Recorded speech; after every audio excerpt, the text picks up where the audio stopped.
Hi, everybody. I'm Dan Bickford, host of Carolina Rides. Welcome to the new episode, our once every couple of weeks look at what's going on in the car community across the Western Carolinas and beyond. As always, I want to invite you, if you haven't done so already, to check out our social media pages. Of course, if you're watching this on our YouTube channel right now, you've already found it. Congratulations. And if you're watching this on our WSPA Plus streaming service, feel free to check us out on YouTube at Carolina Rides WSPA. You can also find us on Facebook at Carolina Rides and on Instagram, Carolina Rides Official WSPA. And we'll have news on car shows and links to when we put up new episodes of Carolina Rides. And occasionally I'll throw something else up there, especially if I've been to one of those shows or something like that. And we'll show some extra video.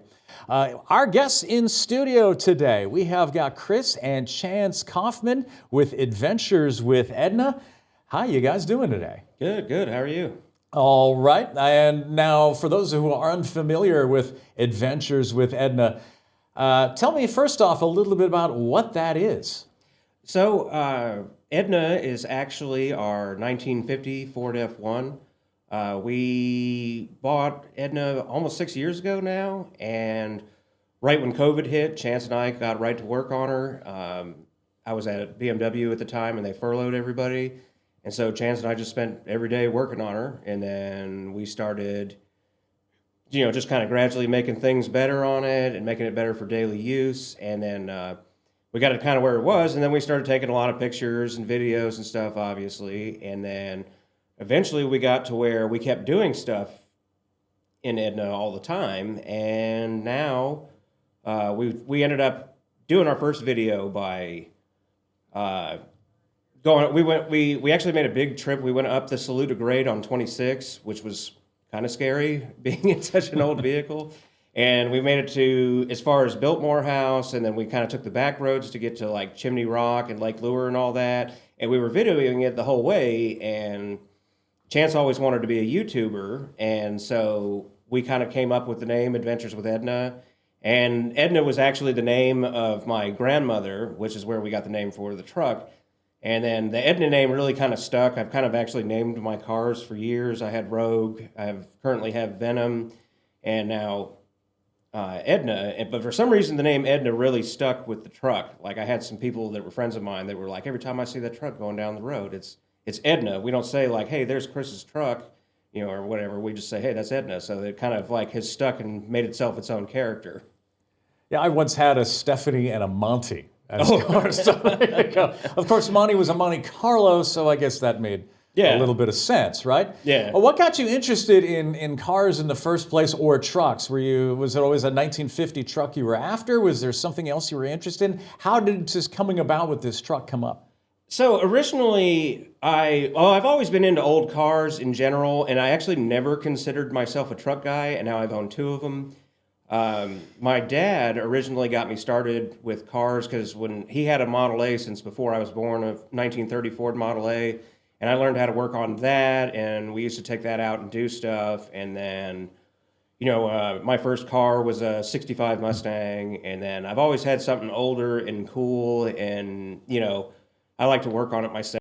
And then I've kind of tried to pass that down to Chance with teaching him how to work on stuff. And then years ago, I had a 69 Ford F100 because I had a friend who had one, and I thought it was kind of cool, and I was going to work one day, and I saw one for sale, and I ended up buying it that day, and I did a lot of work to it in the years I had it.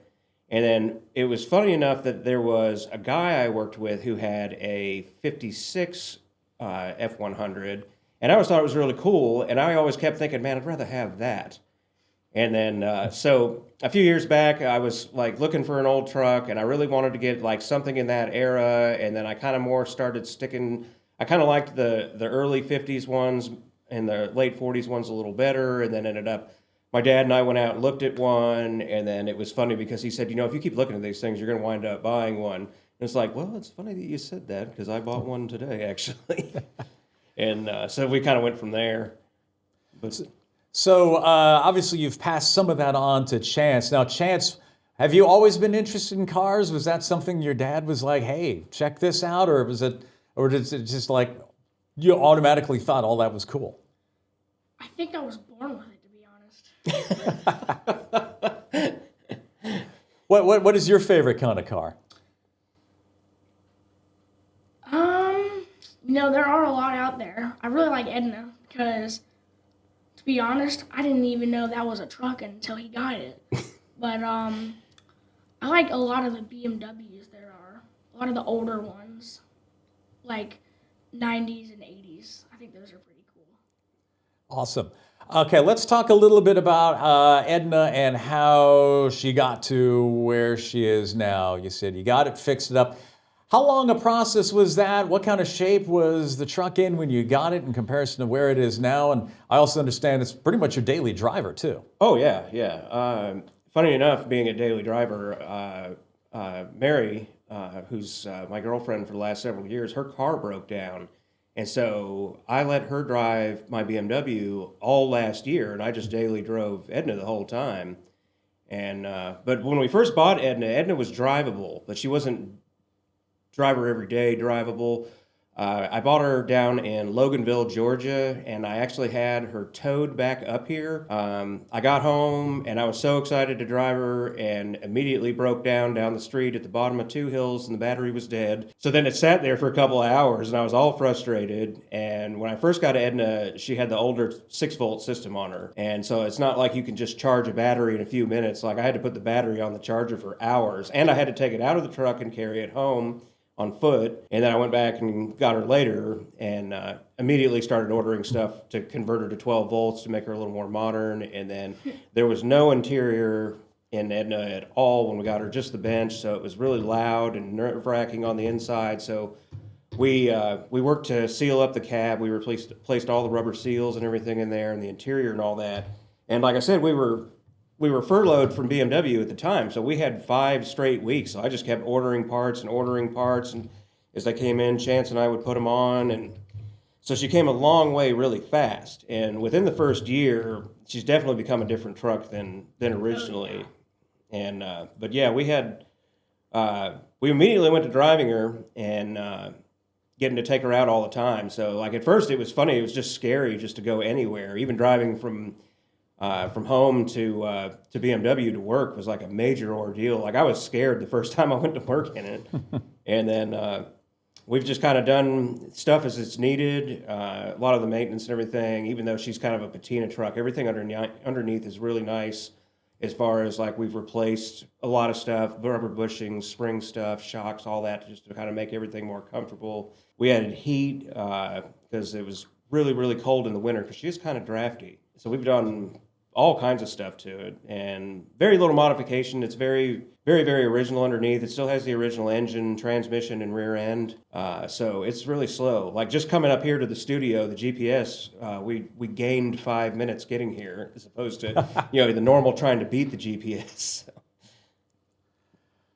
So what led you to decide that, I think you touched upon this a little bit ago, so now you've got this truck and you want to show it off. Obviously, it's gone to some of the local cars and coffees and maybe some shows, but obviously you've taken and decided to go a little bit beyond that as well. Oh, yeah. So originally, when COVID first hit, there was no car shows. And so I was like, I got this new truck and can't even show it off. And then when things started opening up, we started hitting Cars and Coffee because we've been going to Cars and Coffee since Chance was first born. Cars and Coffee in the upstate. We were at the original parking lot before they made it to Michelin where they are now, and I remember John getting really excited when he first hit 200 cars for the first time, and that's really taken off. So Chance has been going that his whole life, and we've always had something cool to bring. I had an 87 BMW 535 IS that we used to go in, and then for Chance's first birthday, I took his radio flyer wagon and we slammed it all the way down to the ground, and I basically used that as my baby stroller, and we would take him up there for that. But we've kind of spread out now where we kind of go to a lot of different shows, and we've kind of been enjoying going to some of these smaller shows in like more rural towns. Like we went to the Clinton Cars and Coffee, and then they have in Blacksburg they have Iron City Cars and Coffee, and we've been to those a few times. Those are pretty good. And then we keep venturing out to more cooler and cooler places. I think the farthest we've gone is we drove down to Mars Bluff, South Carolina, where we accidentally dropped an atomic bomb on ourselves. And so we drove down to there and we checked out the crater, and that was pretty neat because the atomic bomb part wasn't like, it still exploded, but the atomic bomb, like the detonator wasn't attached or something. So there's this huge, like 70-foot across crater in the ground. So we went and stood down in that, and we went down to Buc-ee's, and then we had another trip. Up in North Carolina, there's a place called the Road to Nowhere, and it's a highway that never got finished. And we went up there, and that was really awesome. It rained like the whole drive up, which was kind of a big adventure in itself because at the time, Edna only had one wiper and it kept not working. And so we've since fixed that. So that was just kind of one of the many little things that we've had to do along the way. Now, Chance, what are some of the things that you help with your dad with when it comes to either fixing up the truck or just kind of keeping that maintenance up? I've worked on the engine before, and I've also helped out putting like everything on the interior inside, and all the rusty spots. We've both kept that like trying to get it shiny by wiping on this thing called shine juice, and we rub it on the truck where there's like the brown spots to keep that spot shiny to make it look like more of a patina look, which looks really cool. What is your favorite thing to work on with the truck? I really like working with the engine, I think. It can be a little bit troubling sometimes, because sometimes there's some hard things to do on it that'll take a long time, but eventually you'll figure it out. You have way more patience than I ever would. That is awesome. We're going to take a short break. When we come back, we're going to talk a little bit more about some of Edna's travels and what Edna has met up with along the way. Stay with Carolina Rides. We're coming right back. Welcome back to Carolina Rides. I'm with Chris and Chance Kaufman with Adventures with Edna. Edna, of course, the 1950 truck we've been talking about. Okay, we started to get into, when we left off, some of the trips that Edna has taken. What was that first trip that you're like, hey, this is what we want to do, take this out and basically have a kind of a video log of where Edna's been going? So that was kind of the big road trip, was going to where we decided to go up the Saluda grade, which when you've only got 100 horsepower and she tops out 60-ish, it was kind of a big deal going down the highway, especially up a mountain, and it was good. It actually went up just fine because I got lucky enough that nobody ever really got in front of me. We've gone to like Chimney Rock a bunch of times, and I had a slow car get in front of me going up one of the big hills, and I lost all my momentum, and then the slow car started pulling away from us, and there was just kind of nothing we could do, and suddenly we're going like less than 20 up the hill. And but when we did the trip to North Carolina, we were since it was such a big deal, we were kind of filming everything and then just posting it to Facebook on my regular Facebook page, and we made it all the way up the Saluda grade, and then we kind of didn't really have a plan. We just kind of wanted to see how it was going to go, and I was a little nervous about coming back down the Saluda grade, so that's kind of why we ended up going towards Chimney Rock and Lake Lure. We ended up, we went to the entrance of Biltmore, and they have the gift shop there. We checked that out, and then we left there, and then we took like all the back roads. We came through Bat Cave and Chimney Rock. We made some stops in there. We were live streaming a little bit of it, and then also kind of just recording it and posting it later. And then we just thought it was really cool. And then at the time, I was like, we were saying what a big adventure it was. And so we started out with, shortly after that was kind of when the name Adventures with Edna was born. And we first started the channel, and then we kind of said what we were going to do, and kind of gave like a little intro. And so we started putting out a weekly video, and we were just kind of putting it out whenever, but then we started trying to get on a more even schedule, and it was getting too hard to get the videos out on Sunday, so we moved it to Monday. So we always have a new episode coming out every Monday at 4. And then we kind of throw in shorts and reels and stuff like that, like at other times. And we, kind of I kind of forgot where I was going with that. Keep going. But yeah, so we put out the usual schedule, and we're always kind of looking on stuff to do. Like we kind of always say like the adventures are out there everywhere. You just have to find them, and it's kind of true because there's a lot of people that are just out driving around, and you're like, hey, look at that old car back there. hey, look at that old building in the woods. And, but then, you never stop and you look at it. Well, we've started finding those things, and then we've actually make the time to go back and look at those. We were living near where we live now. We were passing by. I was driving the same road every day, going back and forth to work, and then all of a sudden one day I was just going down the road, and I was like, "Is that a gas pump in the woods?" So I started slowing down as I started going by it, and it was like you could tell, like deep in the woods, there was a building, and you could barely see the gas pump. So Chance and I decided to go check it out, and it was really cool. There was like this abandoned gas station in the woods, still had the original pump. I think there might have been like remnants of where another pump was next to it. And then the inside of the building was like an old service station. They had like belts and hoses hanging up, and there was old equipment. And out back, they had like machines for changing tires and stuff that was all like antique stuff. And then there was like a mid-40s truck back there that was just kind of rotting away on the ground. It was really, really cool.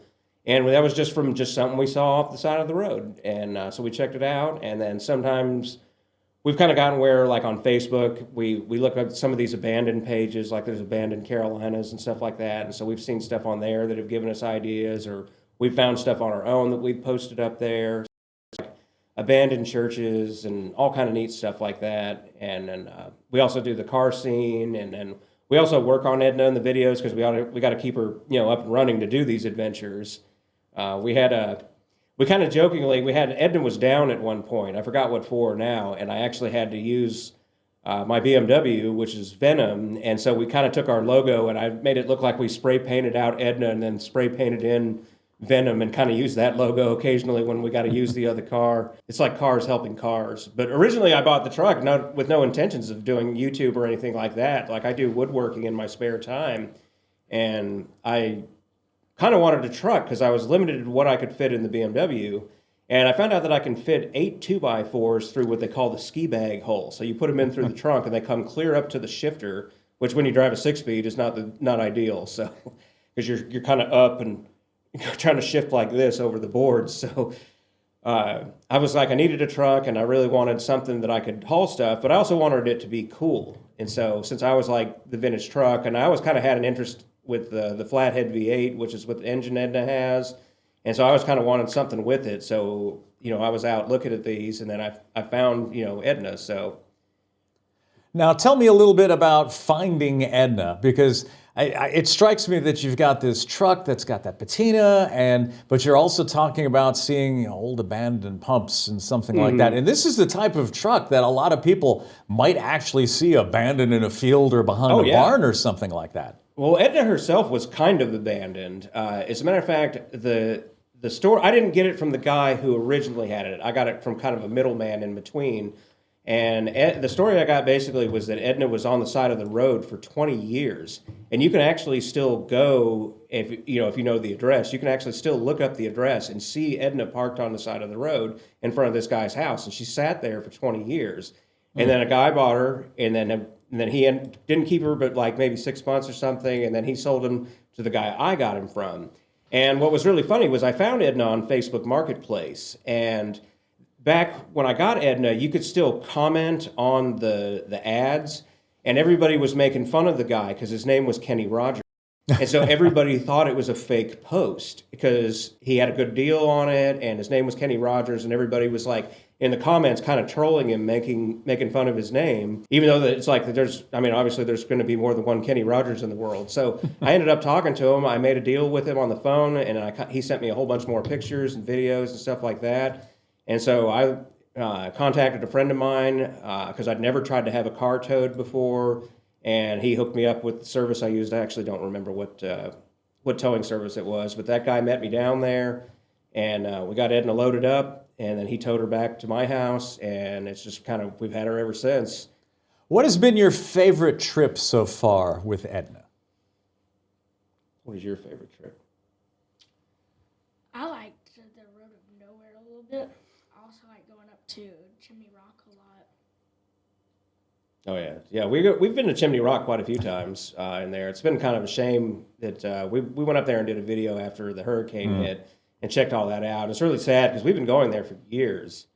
We usually go several times a year up to Chimney Rock. We've stayed in the hotel many times, and Lake Lure and all that, and so that was kind of sad to see. But we've had a lot of trips like that. We felt really, really when we got back from doing Mars Bluff, where the atomic bomb was. That was like a major road trip for us. Like that was more mile. I think that was like right at 300 miles in one day. In a 75-year-old vehicle. Mm-hmm. And the only real disadvantage to it was all driving on 26, and so it's just a matter of being the slow car for several hours. And it's kind of loud when you're on it. Like, we try to take back roads everywhere we go, because you can always find cool stuff on the back roads. Mm-hmm. A lot of kids, especially these days, anywhere they go, they're on their phone, they're on their tablet. Cars come with TVs in them now. They're watching movies. But, I've kind of taught Chance to be like the navigator. So he's looking for cool stuff while we're driving places. And he usually finds good stuff. He used to take pictures along the way and stuff. We'd see different things. And then, like I said, sometimes we stop and check them out. And we've had stuff that have been kind of, what are we doing? Like the video you've got up right now. I was just driving along and saw that car. So I just pulled my phone out and started filming. And then there was another time I was out going somewhere. I think I was coming back from Home Depot. I had a bunch of wood in the back of the truck, and I started passing all these Model Ts. So I started following them, driving them, and I recorded some of them, got a whole bunch of them, and like it really went crazy on YouTube. It got a lot of views, and that was really kind of neat seeing so many Model Ts in one place.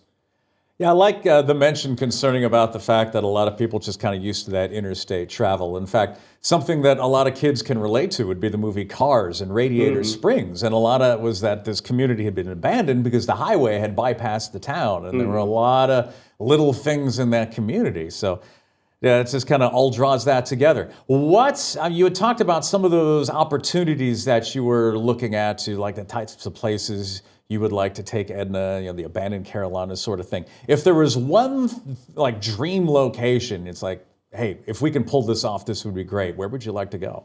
Area 51. That would be a long trip. That's a trip. I would want to go to this thing that my dad's been wanting to go to for a few years in like July, where there's this huge car show. Where's it at? I remember there's this YouTuber. His name is Vice Grip Garage, and he goes there like almost every year. Oh, you're talking about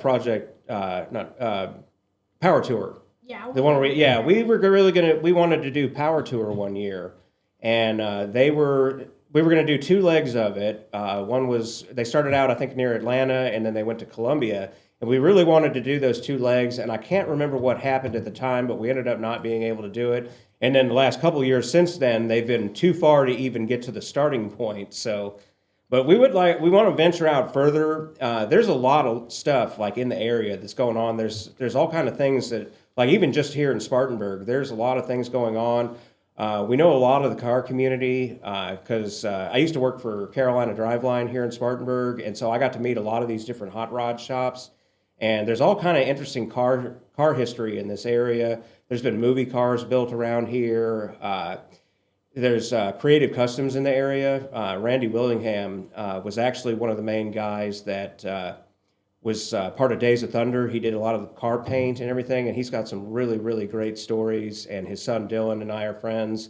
And then there's all kinds of other places in the area, like Mason Hot Rods. There's lots of different places you can check out and talk to. So we kind of get to talk to a lot of these guys and get their stories and stuff like that.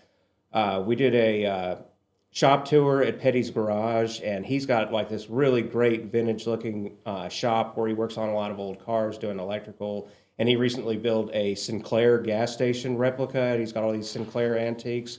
That's really cool. So we've checked that out a few times, and then we've kind of got to learn a lot of stuff, a lot of the history and things in the area of different things. There's all kind of stuff that we want to do that's kind of like down the pipeline, and so we do what we can, like as we can afford stuff, that sort of thing. We kind of want to do like maybe like a camping trip, so I've kind of got ideas to make something like in the bed of Edna to kind of be like that we could stay in overnight, be tight quarters, but but at least Chance is still small, so we got to do it before it gets too big. Yeah, got to get that in quickly. For those who would like to keep up with Edna's adventures, let us know where you can find that. I've got an idea, but we can pop those up right now on the screen. So yeah, so we check out all these different areas. We have like a whole page of like we have a couple of playlists.